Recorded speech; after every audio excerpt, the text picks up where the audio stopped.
Existe um livro que generais, executivos e estrategistas estudam há mais de 2000 anos, A Arte da Guerra, de Sun Tzu. Mas o que quase ninguém percebe é que esse não é um manual sobre como vencer batalhas. É um manual sobre como não falir tentando. Porque Sun Tzu não era um guerreiro sedento por glória. Ele era algo muito mais raro e muito mais perigoso. Um homem que entendia de números. E ele sabia que o maior inimigo de qualquer nação não está do outro lado do campo de batalha. Está dentro do próprio tesouro. Estamos no século V a.C., na China. O país está fragmentado em dezenas de reinos independentes, todos lutando por território, recursos e poder. É o período conhecido como Reinos Combatentes, e o nome não é exagero. Durante séculos, esses estados se destroem mutuamente em conflitos intermináveis. Mas algo mudou. A guerra deixou de ser um duelo aristocrático entre nobres em carruagens. Agora era outra coisa. Era industrial, era logística, era dinheiro. Os exércitos cresceram, de centenas para dezenas de milhares de homens. E cada um desses homens precisa comer, precisa de armas, precisa de transporte, precisa de ferreiros, de arqueiros, de cavalos, de carroças. E tudo isso custa muito, mais do que a maioria dos governantes conseguia calcular. Eles viam o inimigo à frente. Sun Tzu via a conta que viria depois. Ele observou algo que ninguém queria admitir. Reinos inteiros estavam colapsando, não porque perdiam batalhas, mas porque vencê-las custava caro demais. Um reino podia ganhar 10 batalhas seguidas e ainda assim entrar em colapso econômico, porque cada vitória consumia recursos, cada cerco prolongado drenou o tesouro, cada campanha distante exigia uma logística que sangrava o Estado. Sun Tzu percebeu que a guerra não era um jogo de honra, era um jogo de solvência, e escreveu suas ideias em um texto que mudaria a forma como estrategistas pensam sobre conflito, mas não da maneira que a maioria imagina. Quando Sun Tzu diz que a suprema arte da guerra é derrotar o inimigo sem lutar, as pessoas acham que ele está falando de sabedoria mística, de algum tipo de iluminação moral. Não está. Ele está falando de dinheiro, porque lutar custa caro. Vencer sem lutar não custa nada. E não ter o tesouro intacto é a única vitória que importa a longo prazo. Cada vez que um exército marcha, o relógio começa a contar. Não o relógio da batalha, o relógio da despesa. Os soldados precisam de comida, as armas precisam de manutenção, as estradas precisam ser mantidas, os mensageiros precisam ser pagos, e quanto mais longe o exército vai, mais caro fica. Sun Tzu calculava tudo isso. Ele via a guerra como um contador vê um balanço patrimonial. Cada movimento era uma linha de custo. E ele sabia que a maioria dos generais não pensava assim. Eles pensavam em glória, em conquista, em deixar seu nome na história. Sun Tzu pensava em quanto tempo o reino conseguiria pagar por essa glória antes de entrar em colapso. Por isso, ele era obcecado por velocidade. Não porque fosse agressivo, mas porque tempo é dinheiro, literalmente. Quanto mais rápida a campanha, menor o custo. Quanto mais longa a guerra, maior a chance de falência. Não importa quem está vencendo no campo de batalha. Se o tesouro secar, acabou. E Sun Tzu viu isso acontecer repetidamente. Reinos poderosos com exércitos vitoriosos colapsando sob o peso de suas próprias campanhas. Ele também entendia algo que poucos generais da época compreendiam. Informação é o ativo mais barato e mais valioso da guerra. Sun Tzu dedicou um capítulo inteiro ao uso de espiões. E não porque espionagem seja nobre ou honrada, mas porque é incrivelmente eficiente do ponto de vista econômico. Pagar um espião custa quase nada. Mobilizar um exército inteiro na direção errada custa uma fortuna. Se você consegue descobrir os planos do inimigo antes de mover suas tropas, você economiza meses de campanha. Você evita batalhas desnecessárias. Você preserva recursos.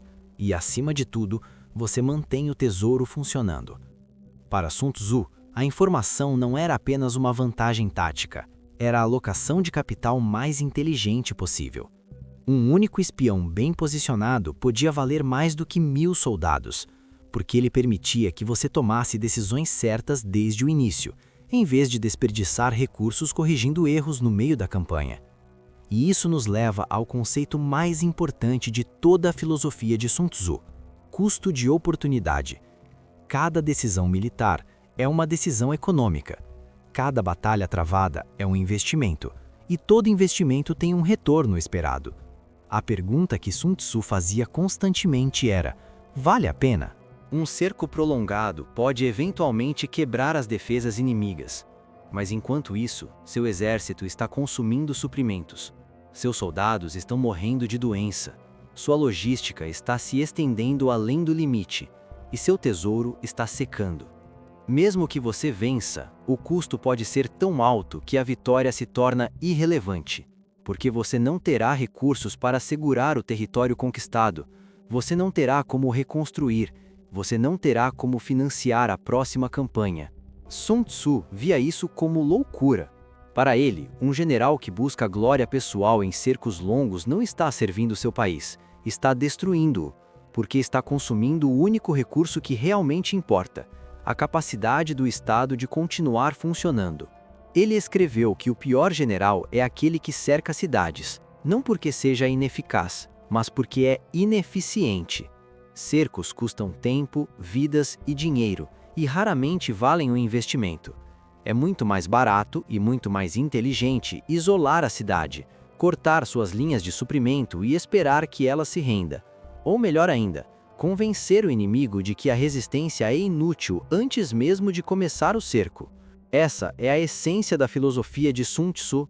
Não é sobre como lutar, é sobre como evitar lutar.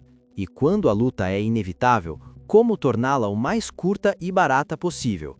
Porque o objetivo real não é vencer batalhas, é manter a nação solvente.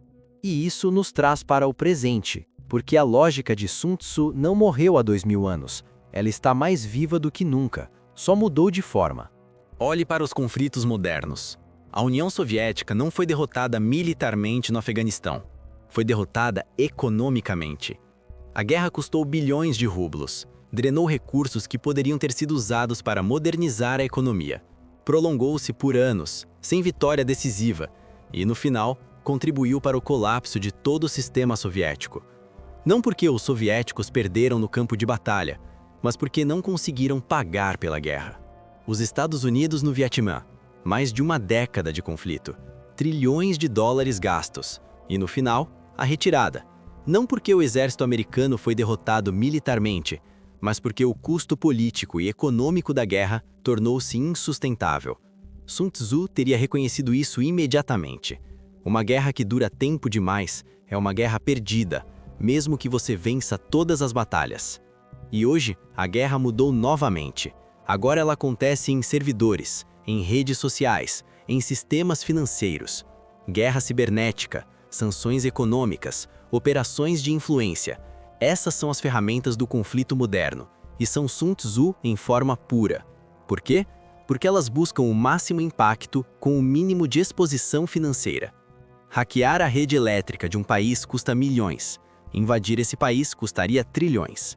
Sancionar o sistema bancário de uma nação pode paralisá-la economicamente sem disparar um único tiro. Espalhar desinformação para desestabilizar um governo custa menos do que manter uma base militar, e o resultado pode ser o mesmo, ou até mais eficaz. Isso não é inovação. É Sun Tzu aplicado ao século XXI, porque o princípio continua o mesmo. Vença sem lutar. Ou, se precisar lutar, faça isso da forma mais barata possível. Preserve seus recursos, mantenha sua economia funcionando, porque no longo prazo, o tesouro é mais importante do que o campo de batalha. Sun Tzu nunca foi um pacifista. Ele não era contra a guerra, ele era contra a estupidez financeira.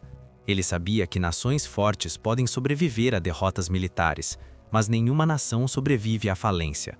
E a maioria das guerras longas termina em falência. Não importa quem tecnicamente venceu. O que ele nos ensinou há mais de 2000 anos continua verdadeiro hoje. A verdadeira força de uma nação não é medida pelo tamanho de seu exército, é medida pela resistência de sua economia, pelo quanto ela consegue sustentar sob pressão, pela capacidade de continuar funcionando quando tudo ao redor está colapsando. E a verdadeira habilidade de um estrategista não está em vencer batalhas, está em evitá-las, ou, quando inevitáveis, em torná-las tão rápidas e baratas que o tesouro mal sente o impacto.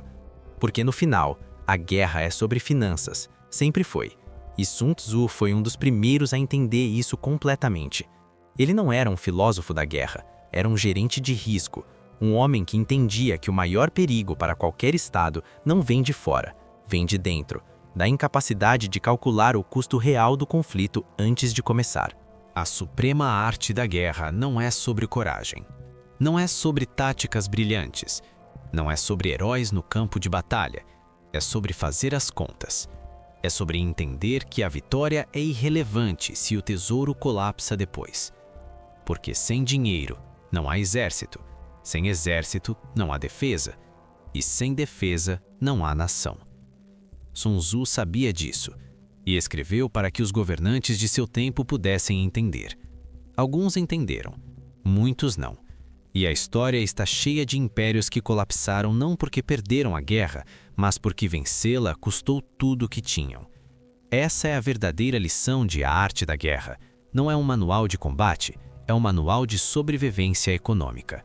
E talvez seja por isso que continua relevante depois de tanto tempo, porque enquanto houver conflito, alguém terá que pagar por ele. E quem paga no final é quem decide se a vitória valeu a pena.